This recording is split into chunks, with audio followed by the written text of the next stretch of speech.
Hi viewers, welcome to MouShauk.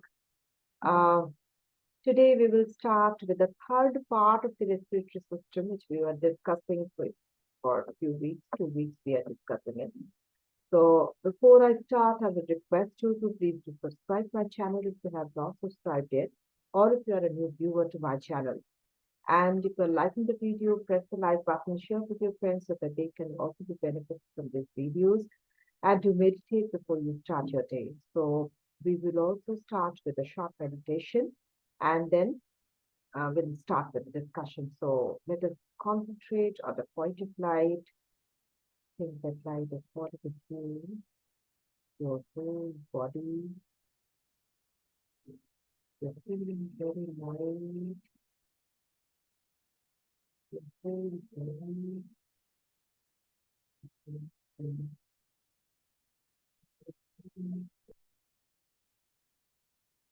This is your outside of the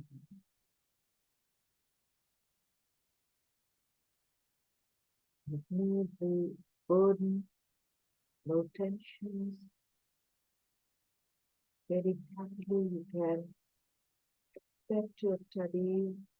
Very quickly you can store those what you are studying in your mind and replicate it in your paper very nicely,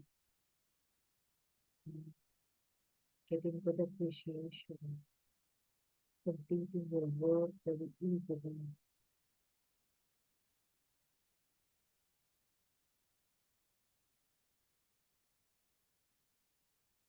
And getting good results at the end of the day. Thinking about it, you want to get into the registration too, for the registration. Okay. For the discussion, we will start today with the respiratory passage. We know that the respiration starts with breathing.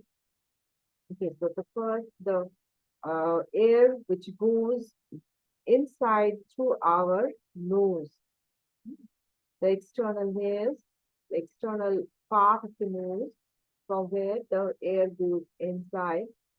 From through that nose, it goes to the pharynx and larynx, then it goes to the trachea, then bronchi, then to the lungs, okay? And to the bronchioles.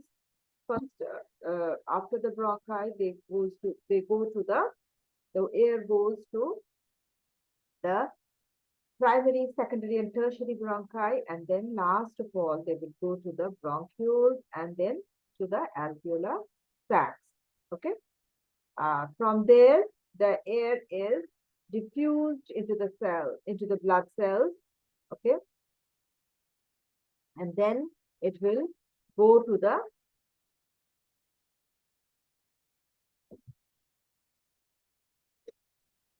sorry, it will go to the cells, body cells, where the respiration process will take place, the burning of the glucose, which will generate energy, and that will be supplied to the whole body for the different functions to carry on.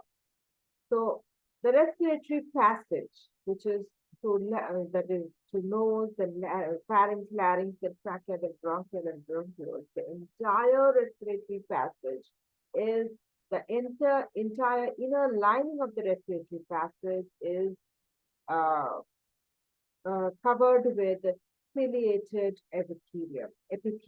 Okay, then the cilia The cilia constantly move as long as we are alive. So these ciliated epithelium, the epithelium which are having the cilia, this epithelium is a living cell, okay, cellular layer. The cilia constantly move as long as we are alive. That is, as long as life is there, the cilia will move. And they will drive away any fluid or mucus or any particles which is by chance entered into this air passage. That will be thrown out. Okay, that will be thrown out. That may have come in with the air towards the mouth. They will be thrown out. Okay. Now we come to the lungs. It is a pair. These lungs are a pair of spongy, elastic organs. They are formed by the air sacs. Okay? They are generally formed, not generally, they are formed with air sacs, which are known as alveoli. Okay, they are connecting bronchioles and their blood. So air sacs are connected with bronchioles, then to the bronchi, and uh, they will come out of the lungs to form the trachea. So like that. So it is mainly the lungs are spongy, elastic organs. Okay. They are cone-shaped, tapering at the top and broad at the bottom. Okay. The left one has 2 lobes and the right one has 3 lobes. 2 pairs, no? So one pair of lungs, no? So one side, that is towards the left hand side, it has 2 lobes, and the right hand side it has 3 lobes. Okay. The left one is slightly smaller so that the heart can be accommodated in between the 2 lungs. Now each lung is covered by 2 membranes. Okay, those known as pleura. Pleural membrane, they call it. Okay, it's called as pleural membrane. So inner one is visceral pleura and the outer one is parietal pleura. That is towards the periphery, that is parietal pleura. Okay, and in between the two, there is a fluid. In between the 2 pleural layers, there is a fluid, watery fluid, which is known as pleural fluid. Okay. Now, why this fluid is present? This fluid is present to lubricate the lungs so that they can move, they can be freely, they can extend. That means the lungs, when the lungs, the air is inside the lungs, it will deflate, inflate, no? And when the air comes out of the lungs, then it will deflate. So like that, these pleural layers, they can expand and contract very freely. Okay? They expand and contract freely. For this arrangement, this watery fluid is there. Okay. Okay, now then, they occupy greater part of the thoracic cavity. These lungs, they occupy the greater part of the thoracic cavity. It's present in the thoracic cavity, no, with the heart in between. So that is why it occupies the greater part of the thoracic cavity, and it is located to the inner surface of the thoracic wall, towards the inner surface of the thoracic wall, and the lower bases. Okay. The lower bases that closely rest on the diaphragm. That is just below the lungs, we have the diaphragm. Now, blood supply to the lungs. See, from the body, the blood moves to the right auricle. If we picturize the heart, we have seen that the heart, our human heart has 4 chambers: right auricle, right auricle, right ventricle, left auricle, left ventricle. Okay, so the human blood, from the rest of the body, that moves to that is the impure blood. You can say deoxygenated blood, not impure blood. You can say deoxygenated blood that goes into the right auricle. Then it passes to the right ventricle. Okay, that deoxygenated blood only that passes to the right ventricle, and from there these deoxygenated blood goes to the lungs via the pulmonary artery, the main pulmonary artery. Okay, this main pulmonary artery divides into 2 pulmonary arteries. Into one is going to the right lung, another to the left lung. Okay, then they divide to arterioles and then to the capillaries. Okay, then they move to the alveoli, where the capillaries, when they reach these alveoli, the capillaries which are surrounding the alveoli, they are very thin. Okay, where there is exchange of gases. Okay, and these capillaries around the alveoli, their exchange of gases takes place, and the deoxygenated blood changes to oxygenated blood. That is, they take in oxygen,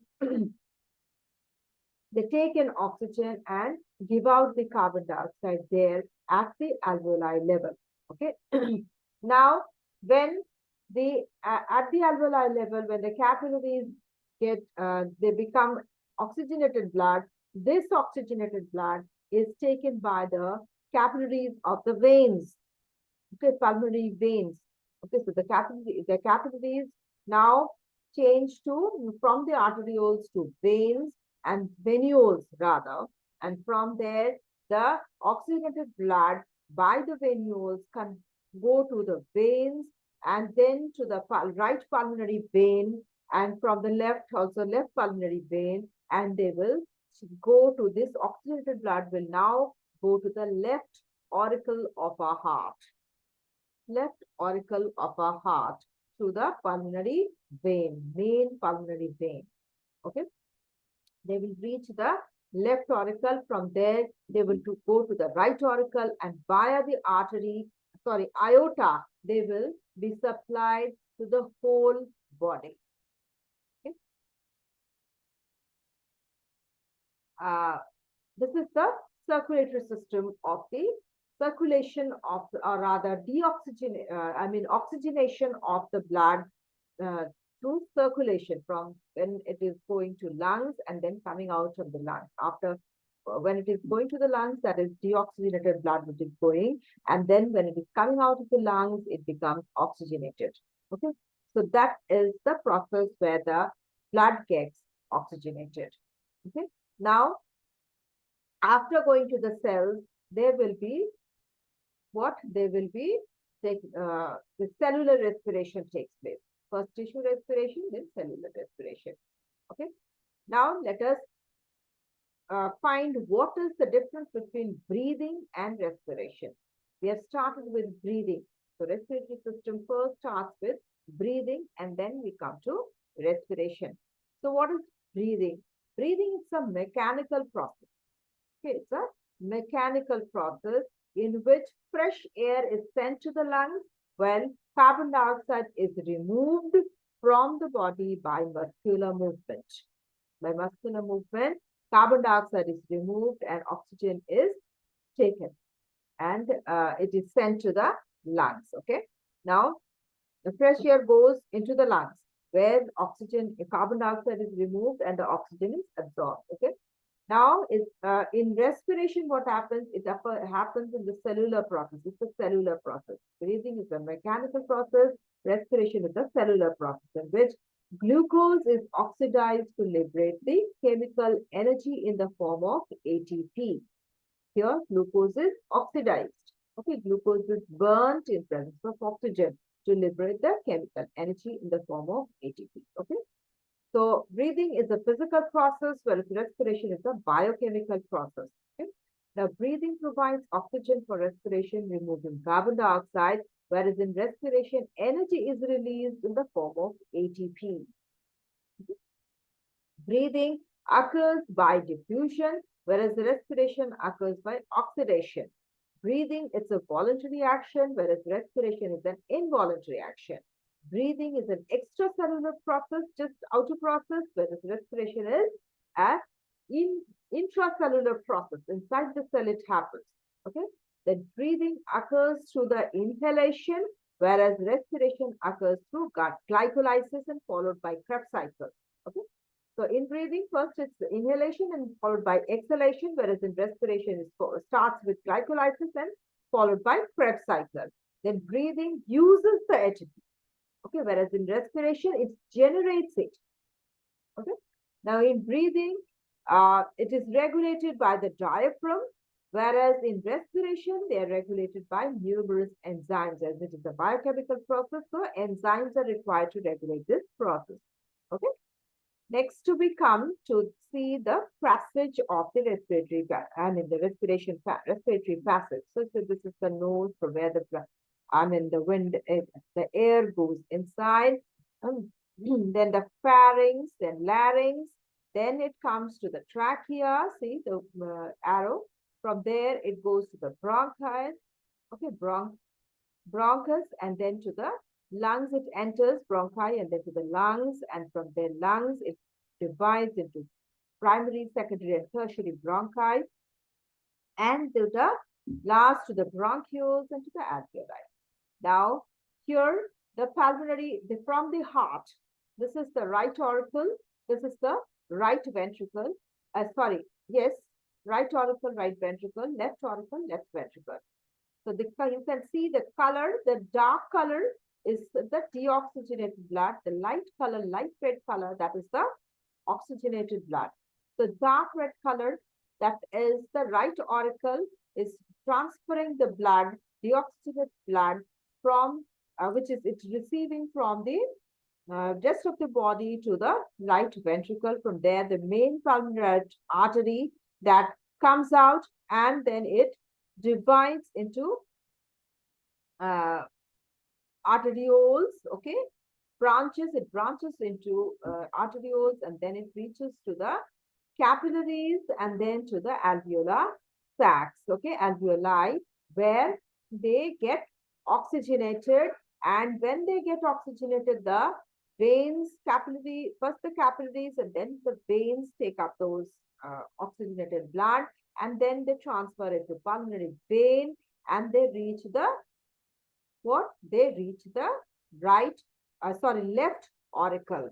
Okay, they reach the left auricle. From there, it transfers it to left ventricle, and from there, aorta carries the blood to the rest of the body, this oxygenated blood.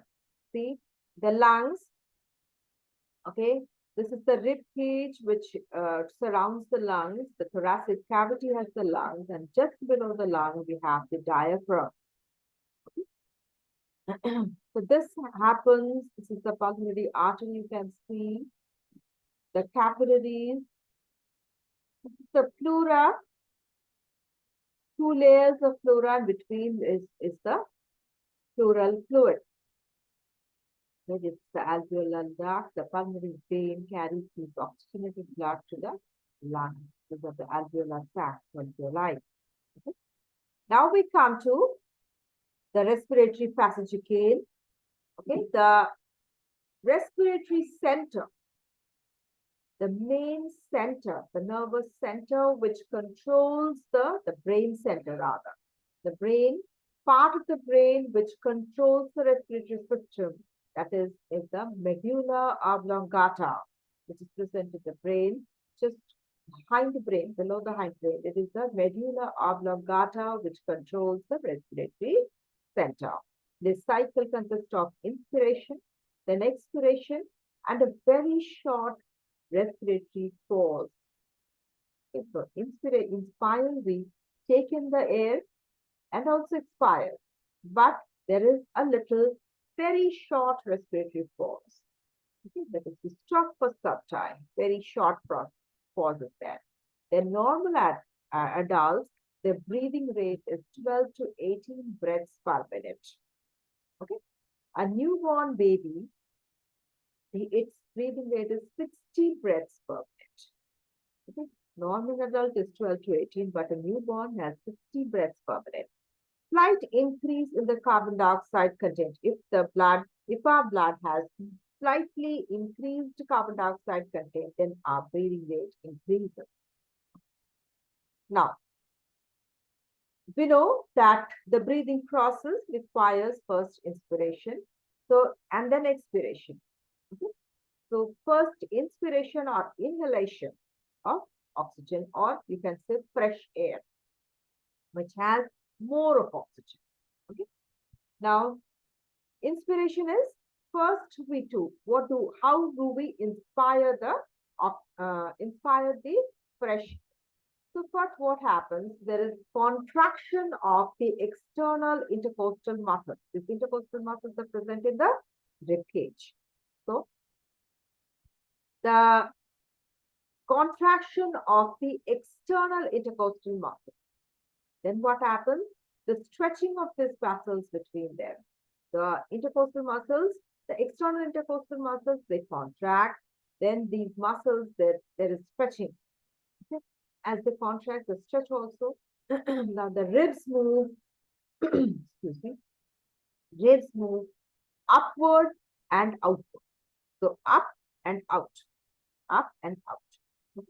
So the chest cavity that becomes enlarged all around. Then the internal intercostal muscles, they relax. External muscles, they contract, but internal muscles, they relax. Now the diaphragm also contracts. The diaphragm also contracts. And so generally the diaphragm is in a curve shape. When it is contracting, it becomes flattened. Okay, so it becomes from the dome shaped, it is almost a horizontal plane. It becomes. So from when it becomes a horizontal plane, what happens again? The thoracic cavity is enlarged. So there is a lengthwise enlargement of the chest cavity. Relaxing of the abdominal muscles and abdominal organs, they become pressed. So the abdominal muscles also become relaxed. And the abdominal muscles are relaxing, the abdominal organs, they become pressed. Okay. Now the outward movement of the abdominal walls. The outward movement, there is outward movement of the abdominal walls. The abdominal walls, they move outward. And in the chest cavity, there is increase in volume and decrease in pressure. The volume increases, the pressure falls. Okay. Now, as the pressure falls, the decrease in pressure in the lungs, okay, decrease in the pressure in the lungs, and the air will go inside to equalize the pressure. Outside air pressure is more and inside air pressure is less. So the air will get inside to equalize the pressure. So this is how the inspiration of air occurs inside our body. Okay, clear? And next, see, this happens. See, what happens? The external intercostal muscles, they contract. There is stretching of the muscles. Okay. Then the internal intercostal muscles, they relax first. So this rib cage, the ribs, they move outward and upward. Okay. Now the diaphragm, which is usually in this shape, that will become that will contract and will be moved down, almost flattened it becomes. The abdominal muscles, they relax, pressing the abdominal organs. So what happens? There is an increase in the chest cavity. Okay? There is the volume of the inside the chest cavity that increases. So there is pressure decrease, pressure fall inside the chest cavity, and the air will rush inside through the nose into the lungs. Okay? Now, when there is expiration, just the opposite happens. What happens? The external intercostal muscles, they relax. Internal intercostal muscles, they contract. Abdominal muscles, they will contract. Then diaphragm will relax. Sorry, diaphragm will now, yes, diaphragm will relax. Okay. Now what will happen? All these conditions, just the reverse of the inspiration process. Now the chest cavity, the volume of the chest cavity will decrease, pressing the lungs. So what will happen? The air will gush out of the body. Okay? So the ribs will move in automatically. As it moved outward, it will move inward and downward now. Okay. So the external intercostal muscles relax, rib will move in automatically, diaphragm relax and move upwards into its dome-like outline, which was its original shape. Then the thoracic cavity volume will decrease, lung will be compressed, and which will force out the air into the atmosphere. Internal intercostal muscles will contract, further contraction of the rib cage.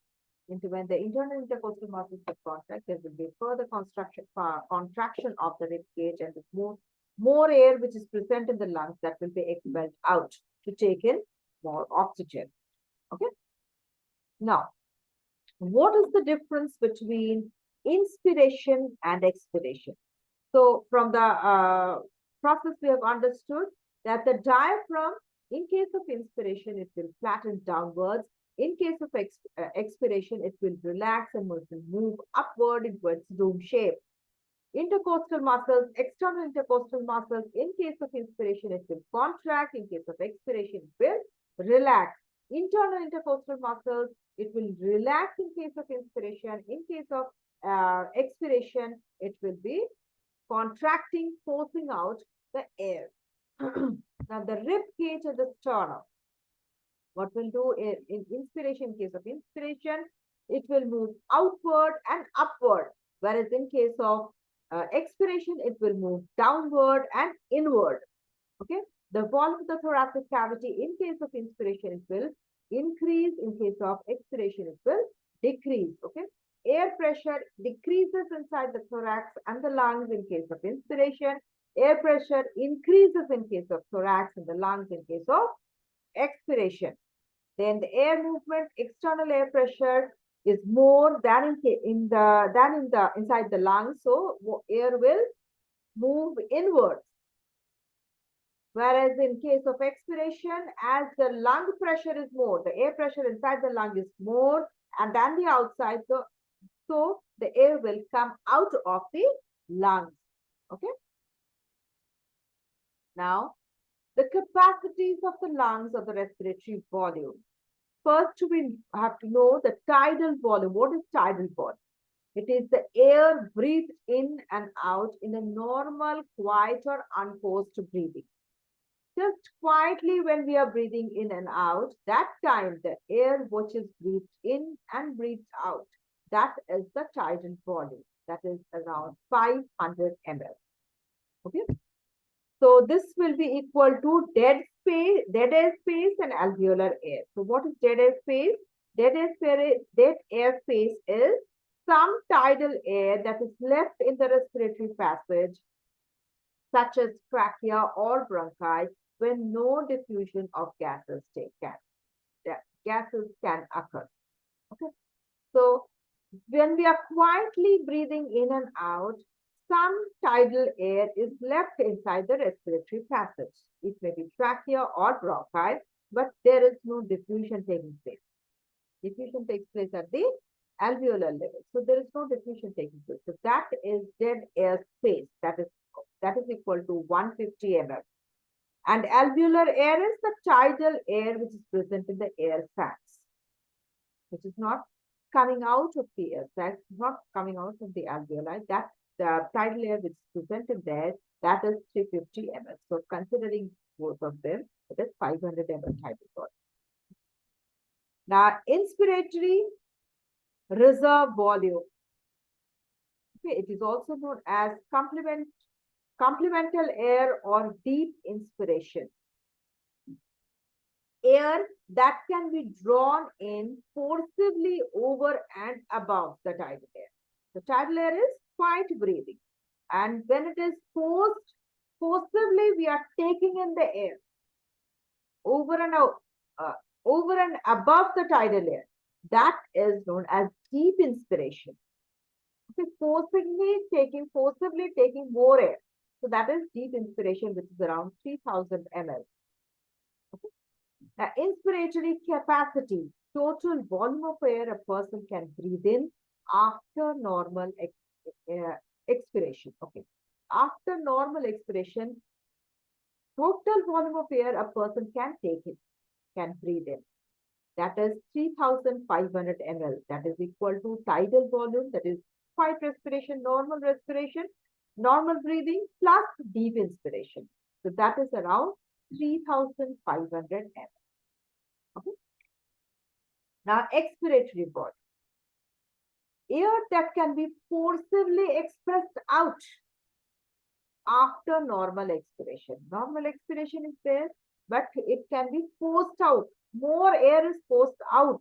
That is 1000 ml, which is known as forced expiration also, or supplemental air. Okay. But the vital capacity, it is the volume of air that can be taken in and expelled out by maximum inspiration and expiration. That is deep inspiration and forced expiration. So to both sides, it is forcibly is occurring. Okay.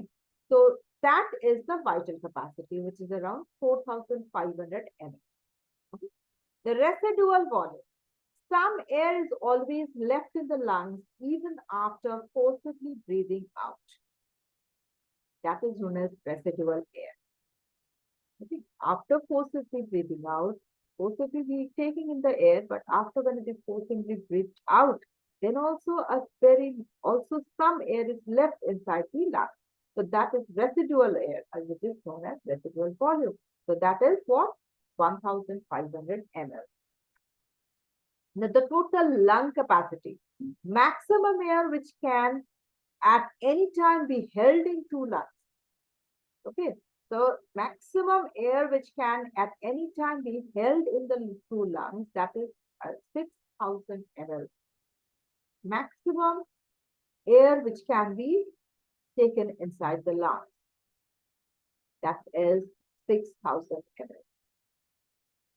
So I think you have understood the chapter. If you have still much is left, okay, some points are still left. But still then, if you have any doubt, please write in the comment box. And if you have not understood anything, please write, okay? And if you are liking the video, press the like button, share with your friends so that they can also be benefited from the videos and do the tips when you start your day, okay?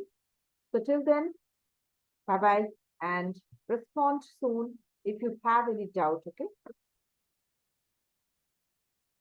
Thank you.